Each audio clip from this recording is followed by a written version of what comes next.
She used to be the kind of woman who lit up every room she entered. She planned the dinner parties, remembered birthdays, called friends just to check in, and always had something cooking on the stove. For someone else.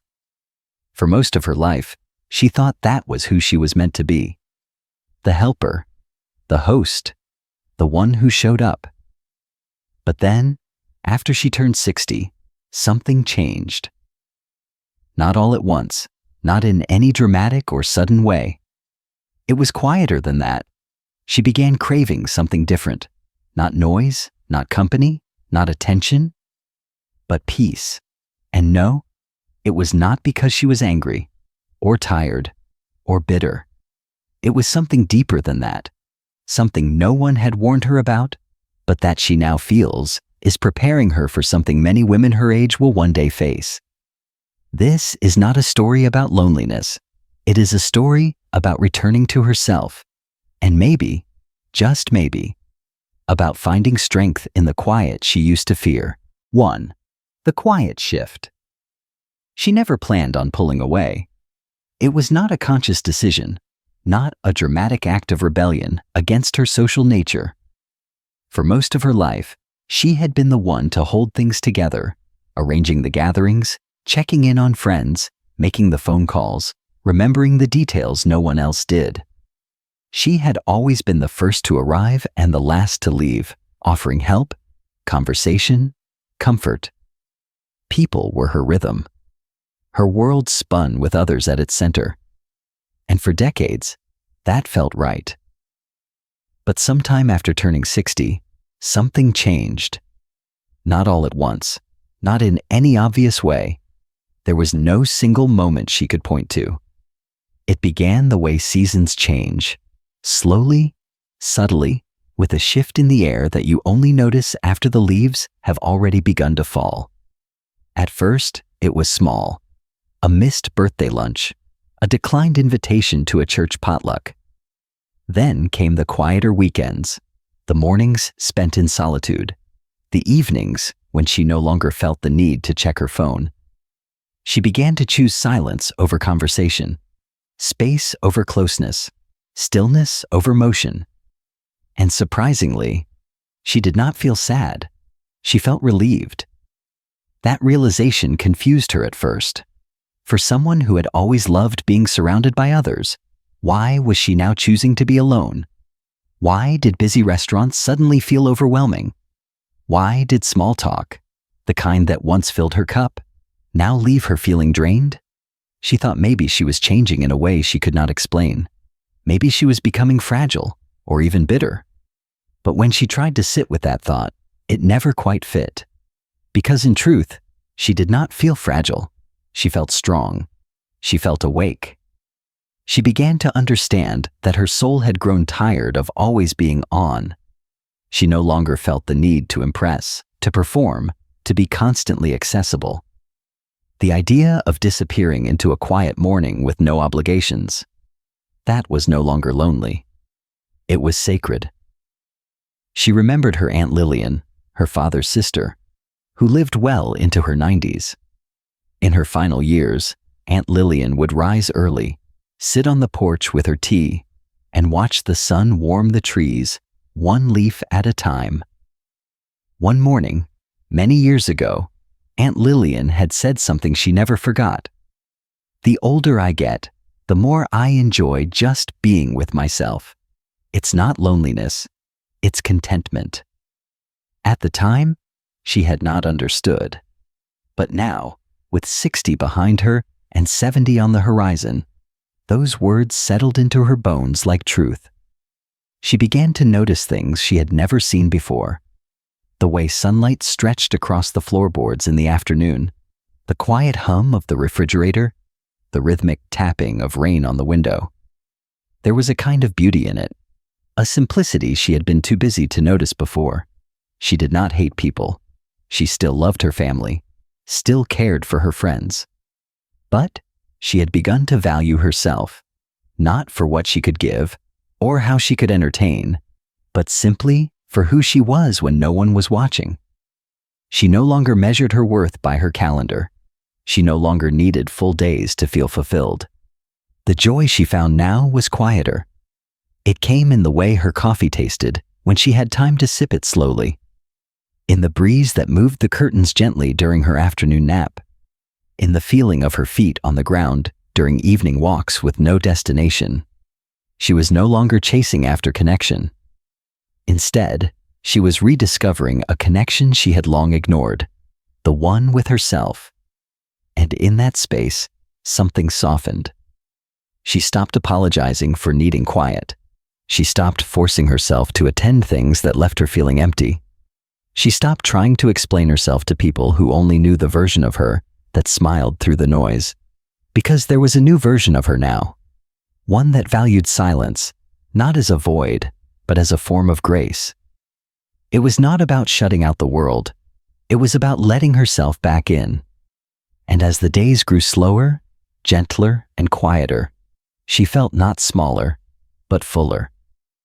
Not forgotten, but remembered. By herself. What began as a quiet shift was becoming a sacred return. She had not lost herself in solitude. She had finally found the version of herself that had always been waiting, beneath the busyness, behind the roles, beyond the noise. 2. Preparing for what no one talks about. She loved her husband. That was never in question. They had shared more than 40 years together, seasons of joy, hardship, raising children, paying bills, fixing what broke, and building a life that was solid, steady, and real. He was her partner in every sense. They had their rhythms, their rituals, their inside jokes. He still made her laugh. He still knew just how she took her tea. But over the past few years, something unspoken had started forming in her heart. A quiet awareness that settled between the cracks of everyday life. She never said it out loud. In fact, she rarely admitted it to herself. But she knew the numbers. She knew what the studies said, what the odds pointed to. Most women outlive their husbands. And she had begun to feel that possibility in the silence of her mornings. It was not a morbid thought. It was not a source of fear. It was simply real. There were mornings when she would wake before him, listening to the stillness in the house. The kind of stillness that used to feel empty, but now felt like a teacher. She would sip her coffee in the quiet, her thoughts stretching wide. What would it feel like, she wondered, to live in this house alone? To wake without him beside her? To walk the same path to the grocery store, but with only one list, not two? At first, the thought made her chest tighten. Not because she could not handle it, but because she had never really allowed herself to imagine it. But the more she leaned into solitude, the more she stopped filling every moment with sound or company, the more she realized something remarkable. She was not afraid of being alone. Not anymore. In fact, part of her was already learning how to carry that version of life, and not in sorrow, but in strength. This quiet season was not about preparing for loss in a dark or heavy way. It was about building something inside of herself that had never been needed before. A kind of self-reliance, a kind of emotional backbone, a calm she could lean on, if and when the world she knew ever changed. She had always been someone's something, a wife, a mother, a friend, a caregiver. But now, she was beginning to understand what it meant to simply be herself, not defined by her relationships, not limited by her roles, just her.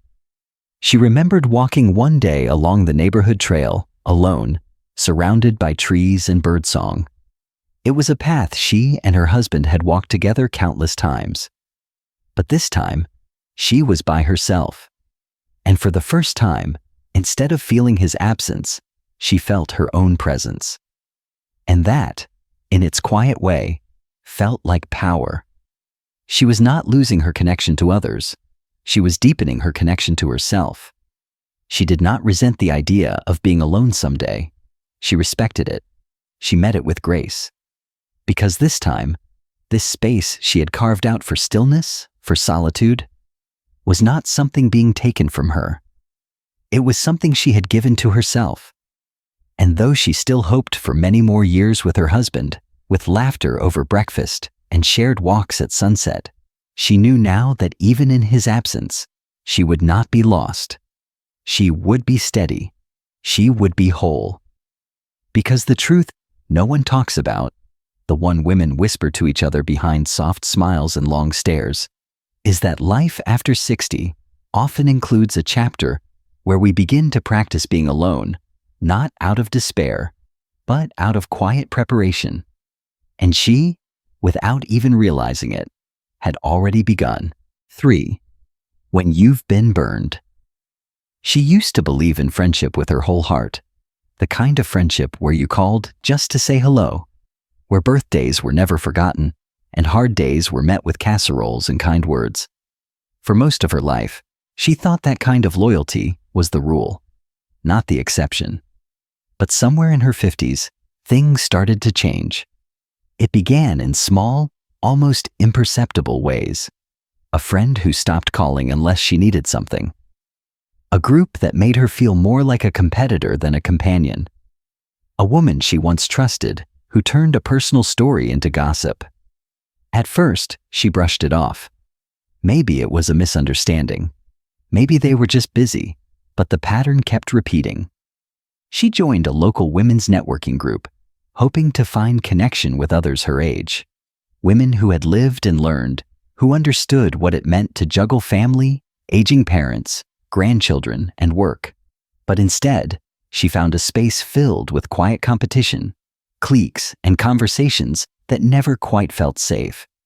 She would leave those meetings feeling drained, not nourished. Worse than that, she felt unseen. Eventually, she realized something she never thought she would admit. Not all friendships are good for the soul. Some leave you feeling small. Some ask for more than they give. And some, even the ones that once brought joy, quietly expire without warning. It hurt. And it changed her. She began to pull back. Not from everyone, but from the idea that she had to be available to everyone. She stopped chasing. She stopped explaining. She stopped pouring her energy into relationships that felt one-sided. And slowly, painfully, she started doing something she had not done in a long time. She began protecting her peace. That did not mean she gave up on people. She still loved deeply, and when she loved, it was with a full heart. But she no longer gave that part of herself away so freely. She had learned that trust, especially at this age, is not something you owe to everyone. It is something you offer with discernment. She thought back to a moment in her kitchen one afternoon, sunlight pouring through the window, her hands in the dishwater. When she realized, she was not angry.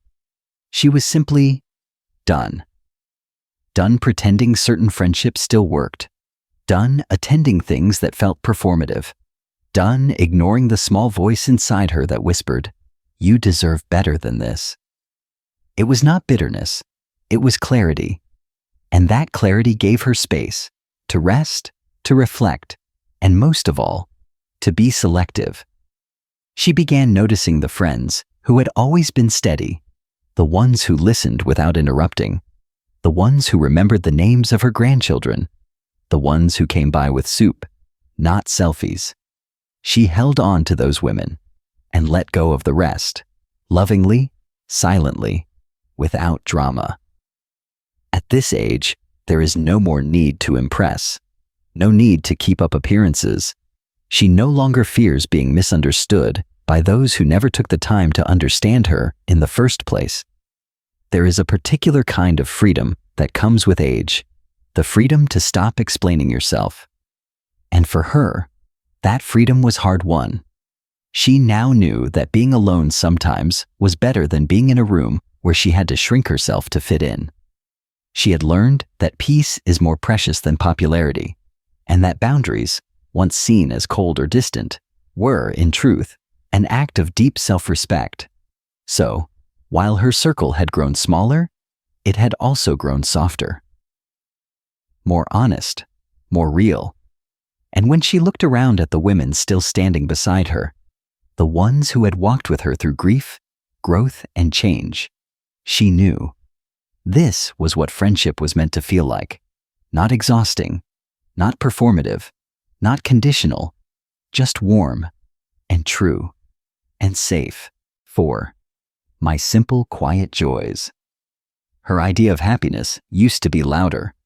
Busy Saturday mornings at the farmer's market, loud Sunday dinners with extended family, road trips with packed itineraries, and playlists that kept the energy high.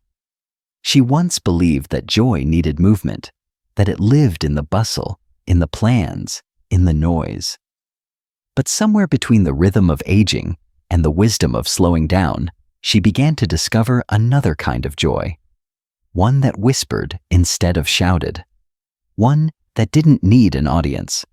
These days, her joys are quieter, softer, slower, and in many ways, deeper. She and her husband no longer do their grocery shopping on weekends. They go on Tuesday evenings now, when the aisles are wide open, the store is calm, and no one is in a rush. There are no crowded lines, no kids running around, no impatient sighs from behind. They stroll together. One reads the list, the other pushes the cart. They argue lightheartedly over which cereal to buy.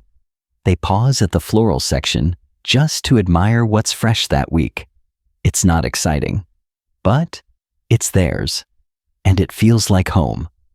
They also eat out occasionally, but gone are the Friday night reservations or noisy weekend brunches. They prefer Wednesdays at 4:30 in the afternoon, early bird hours when the dining room is mostly empty and the waitstaff actually takes their time.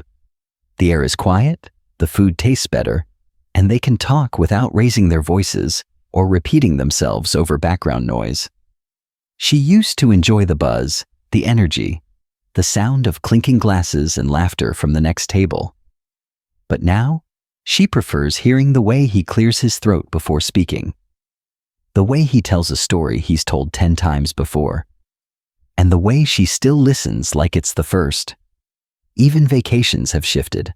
They don't chase summer crowds or try to see everything in 5 days. Instead, they return to Maine. But in the off-season, fog drapes over the coastline in the early mornings. The beaches are nearly deserted. The air smells like salt and pine. They stay in a small inn where the fireplace stays lit all day and the coffee is always hot. She wears thick socks, carries a book she may or may not finish, and watches the sea without saying a word. That stillness, once unfamiliar, has become her favorite part of the day.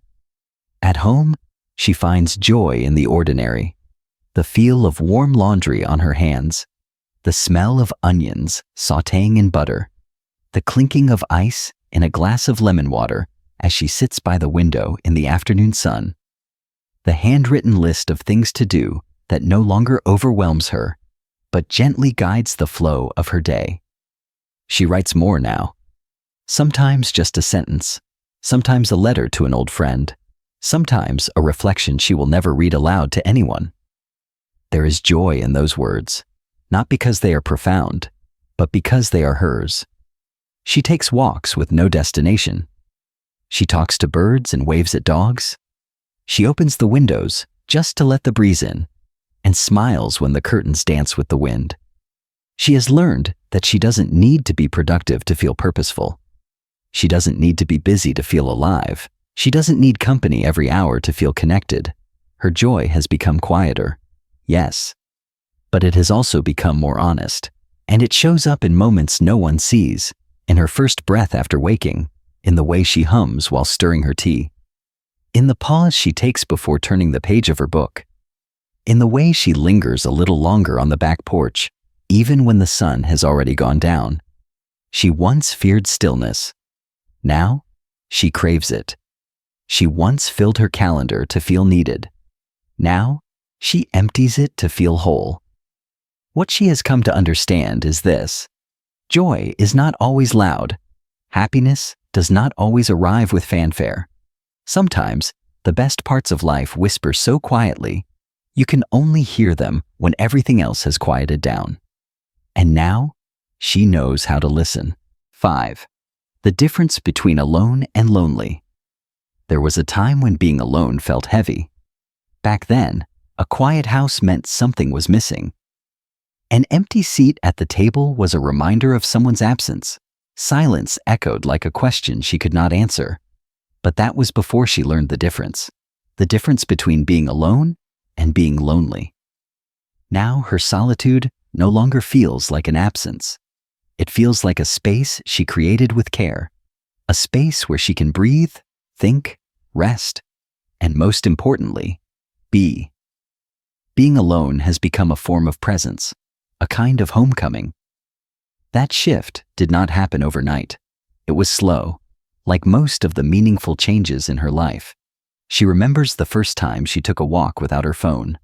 At first, it felt unnatural, like she was forgetting something. Her hands felt empty, and her mind instinctively reached for distractions. But then, she heard the birds, the breeze, the way her own footsteps fell on the path. She realized she had not truly heard those things in years.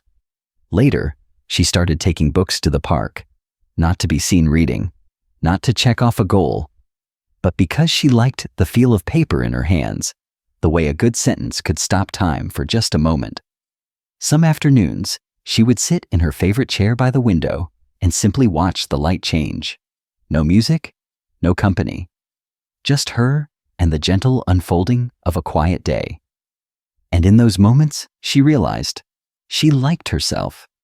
She liked the woman she had become, the one who had been through heartbreak and healing, the one who had held others when they were too tired to stand, the one who had made mistakes and learned from them, not perfectly, but earnestly.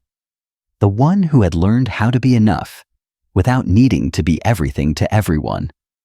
She even found herself talking aloud sometimes, not out of confusion, but out of clarity. A little comment about the weather, a note to herself about something to remember, a whispered sentence of gratitude before falling asleep. And in those moments, she did not feel strange. She felt seen. By herself. She still loved connection. She still cherished her closest friends. A deep conversation over tea still brought her joy, but she no longer feared the gaps between those moments. She no longer tried to fill every hour with activity. She no longer reached for people out of panic. Now, she reached for people from a place of peace, and that made all the difference. Being alone was no longer a sign of something broken. It was a sign of someone becoming whole. She remembered a time in her 40s when the house had felt too quiet, when the kids had moved out, when friends were busy, when the hum of daily life seemed to go still. Back then, she had rushed to fill the silence, signed up for more, invited people over, kept the television on, even when she wasn't watching. She was afraid of what the quiet might say. But now, in her 60s, she understood. The quiet had always been waiting to offer her something. Not emptiness, but clarity. Not loneliness, but peace. And now that she had learned to sit with it, she no longer wanted to escape it. There is something powerful about being able to enjoy your own company, about being your own witness, your own comfort, your own source of laughter, healing, and calm. She had stopped waiting for others to complete her. She had learned to meet herself with kindness. And that, more than anything, had changed her relationship with the world. She no longer showed up to prove anything. She no longer apologized for her pace, her preferences, or her need for space. She had nothing to prove, only more to embrace.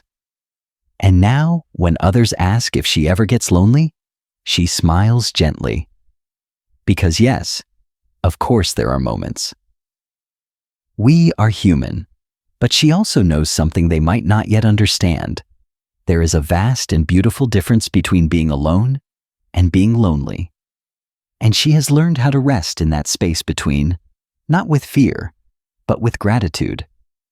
Because in that space, she has found herself, and that discovery is more than enough. It's not just her. Is it? She used to wonder if it was just her.